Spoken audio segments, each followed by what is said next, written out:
अमेरिकी समाचार पत्रिका वाशिंगटन एग्जामिनर ने अपनी एक रिपोर्ट में एक दावा किया है और ये दावा बहुत चौंकाने वाला है। दावा क्या है कि पत्रिका की रिपोर्ट के मुताबिक पुलित्जर पुरस्कार से सम्मानित सिद्दीकी, जी हाँ दानिश सिद्दीकी के मौत से जुड़ा हुआ है। उनका दावा है कि दानिश सिद्दीकी की मौत महज अफगान सेना और तालिबान के बीच हुए संघर्ष में नहीं हुई, बल्कि तालिबान ने उनकी मौत को बाकायदा अंजाम दिया था। समाचार एजेंसी रॉयटर्स के लिए काम करने वाले 39 वर्षीय दानिश सिद्दीकी रिपोर्टिंग के लिए अफगानिस्तान में गए थे जब कंधार की स्पिन बोल्डक इलाके में उनकी मौत हो गई। शुरुआत रिपोर्ट्स में कहा गया कि दानिश की मौत अफगान सेना और तालिबानियों के बीच में जो संघर्ष हुआ था उस दौरान हुआ था, उनकी मौत हुई थी। इस दरमियान क्योंकि ये मामला काफ़ी तूल पकड़ लिया था, दानिश सिद्दीकी की मौत के बाद में कई बड़े बड़े राष्ट्रीय नेताओं ने, सभी मुल्कों के, उन्होंने निंदा की थी और तालिबान ने एक बयान भी जारी करके उनकी मौत में अपना हाथ होने से इनकार किया था। तालिबान ने कहा था कि हमें भारतीय पत्रकार की मौत का खेद है। इस इलाके में रिपोर्टिंग के लिए आने वाले पत्रकार हमें सूचित करें, हम उनका ख्याल रखेंगे। अब वाशिंगटन एग्जामिनर की रिपोर्ट जो आई है वो तालिबान के दावों को गलत साबित कर रही है।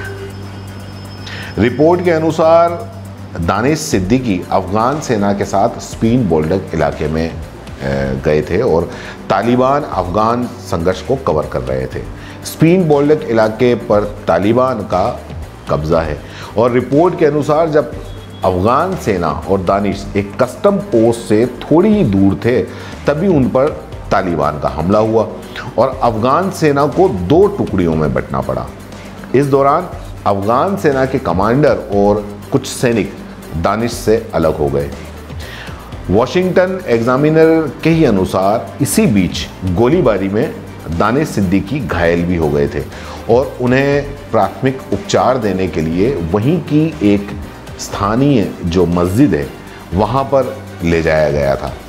जैसे ही पता चला कि सिद्दीकी को मस्जिद में ले जाया गया है तो तालिबान ने मस्जिद पर हमला कर दिया और रिपोर्ट में स्थानीय जांच के हवाले से लिखा गया कि तालिबान ने मस्जिद पर सिर्फ इसलिए हमला किया क्योंकि सिद्दीकी वहां थे। रिपोर्ट के आधार पे हम आपको बता रहे हैं कि तालिबान ने जब सिद्दीकी को जब पकड़ा तब वो जिंदा थे, घायल थे, उन्हें कुछ छर्रे लगे थे लेकिन वो जिंदा थे और तालिबान लड़ाकों ने उनसे पहले उनकी पहचान की पुष्टि की और उसके बाद में उन्होंने गोली मारी।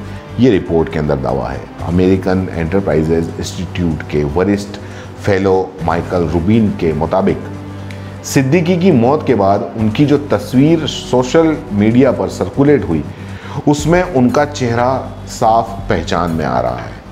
मैंने भारत सरकार के एक सूत्र से मिले सिद्दीकी की और कुछ और तस्वीर और एक वीडियो की समीक्षा की। रूबिन ने लिखा कि वीडियो में मैंने देखा कि तालिबान के लड़ाकों ने पहले सिद्दीकी के सिर पर खूब मारा, फिर गोलियों से उसका शरीर छलनी कर दिया।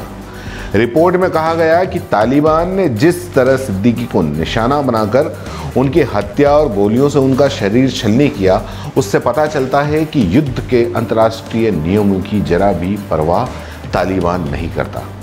दानिश सिद्दीकी अंतर्राष्ट्रीय समाचार एजेंसी रॉयटर्स के चीफ फोटो पत्रकार थे और वो अफगानिस्तान में जारी संघर्ष और तनाव को लगातार कवर कर रहे थे। वो अपने ट्विटर अकाउंट पर लगातार वहाँ की स्थिति का ब्यौरा दे रहे थे। सिद्दीकी ने बताया कि कैसे एक हमले में वो बाल बचे थे, ये भी उन्होंने बताया था। दानिश सिद्दीकी और उनकी टीम को रोहिंग्या शरणार्थी संकट की कवरेज के लिए फीचर फोटोग्राफी कैटेगरी के साल 2018 के लिए पुलित्जर पुरस्कार से सम्मानित किया गया था। उन्होंने अफगानिस्तान और इराक की जंग के अलावा कोरोना महामारी, नेपाल, भूकंप और हांगकांग के विरोध प्रदर्शनों को भी कवर किया था, जिसे काफ़ी तारीफ भी मिली थी। और अब जो रिपोर्ट आई है वो काफ़ी चौंकाने वाली है। अगर आप YouTube पर देख रहे हैं तो CBC न्यूज़ वायर का चैनल सब्सक्राइब करिए, पास में दिख रहे बेल आइकन को भी दबाइए, ताकि जब भी हम आपके लिए कोई खबर, कोई जानकारी लेकर आए तो सबसे पहले आपके पास नोटिफिकेशन पहुंचे। अगर आप फेसबुक पर देख रहे हैं तो CBC वायर का पेज लाइक करिए। अगर आप इंस्टाग्राम पर देख रहे हैं तो आप हमें फॉलो कर सकते हैं।